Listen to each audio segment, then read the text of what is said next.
Turnpro turn signal kit. I wasn't going to make a video because there's lots, but I felt they were all lacking for the newer models. This is 2024, and I had to do a lot of reading and forum posting, which I got a lot of shit for. Turnpro people mad at me, emailed me, blah blah blah. My biggest complaint is the switch harness. That's what they give you, so you know, call that 8 inches, 6 inches each. I don't like the switch locations on these for driving to reach over here. So I thought about moving these over, which of course these are MFers with all these little clips on them. There we go. Move these over so I can put the horn one here. The turn signal one, I got the horizontal one because it made more sense to me. I see too many people riding side by sides that look down at the switch and have to stare at it. You know, when they're like this, left and right, like they stare at it like, oh, what do I got to do, while they're not looking out the window. So I thought it was unsafe. So I wanted to make it as dummy proof as possible. Left is left, right is right. So I just cut a hole over here. So then I can sit here and still see it through the steering wheel. Paddle's not in the way. And then I have to extend that harness. Unfortunately, won't be too hard, I guess, wherever I set it down, I don't know. But yeah, down there. I took the door off because you have to take the door off to get the flare off, to then see in here to make sure there was nothing in the way behind this, like a metal plate like there is up around the steering and the shifter area. There's all kinds of metal plates up in there. I got the turn harness fished through, trying not to make sure it's on the steering shaft. The other horn one's about behind the dash there, so then I want to go way over there.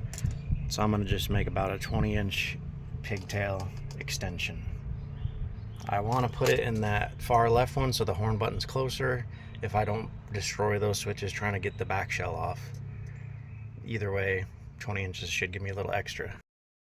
I'm going to elongate this one. First I was going to depin it and make some jumpers with another spade and then put them back in here, but the place that sells the, what do I want to say, spades with the locking tab is like 45 minutes away one way, and I could order it and wait a couple days, but I want to finish it now, so I'm just going to cut it in the middle and then add that 20 inches in the middle. There's two whites, if I can get it to focus here. So I put a stripe on the one to show, because I don't know if it matters if they're switched, and I don't want to accidentally switch them. So let's get to soldering. There we go, I got it extended. I just cut and soldered both ends. Kind of see, I'm going to put some wrap on here to kind of hold them together so they don't get all tangly. And then let's throw it in. Alright, wrapped up. A few spots here and there. The stuff's expensive, so I didn't want to use the whole roll. Silicone self-bonding wrap. The stuff is amazing. They even say you can do like leaking water pipes with it, but I've only used it for electrical and tying stuff together. I don't know how it works. It sticks to itself.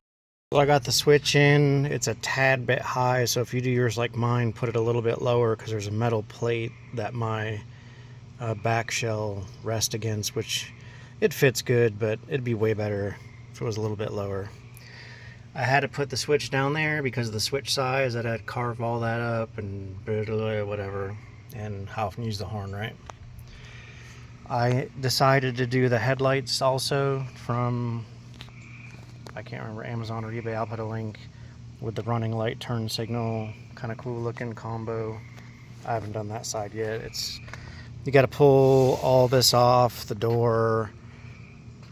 There's some bolts and more plastic things and screws to get this out. You can leave that bar, but it's a pain in the butt. And then my biggest beef, of course, that wasn't with the kit. That was my own, and I'm going to wire the turn signals from Turnpro to that. My biggest beef, though, is this. How many times on their website does it say, but it's a plug-and-play system? Okay, plug this where? Cool, I get it, like their stuff's awesome, but because so many people on all these forums hyped them up, I was like, well, they gotta be legit, right? I mean, it is, but I thought for the money, nearly $300, a truly plug-and-play system. The directions were like 3 different years groups worth, 700, 1000, 2022 plus. Some of the stuff didn't pertain to me. It's like, really, you couldn't make a direction sheet just for mine? And then keyed power is this. I don't want to like do a weird shove something in a fuse, which there's a place that sells the pigtail for this, which is like, well, for 300 bucks you couldn't just, you know. The last little bit of the video, got the new headlights in there that have the running light turn signal combo. It's kind of like a newer car. Turnpro stuff. They've got the black and white wires that run to your little lights. I just zip tied that in there to be legal until I did some more, what's a good word, troubleshooting. But anyways, so I've got this white wire connected to the turn on this, and then it's plugged into the black of the appropriate side.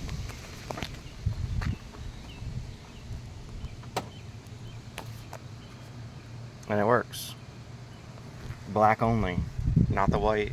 I didn't even try the white. Maybe it'll work too, but there we go.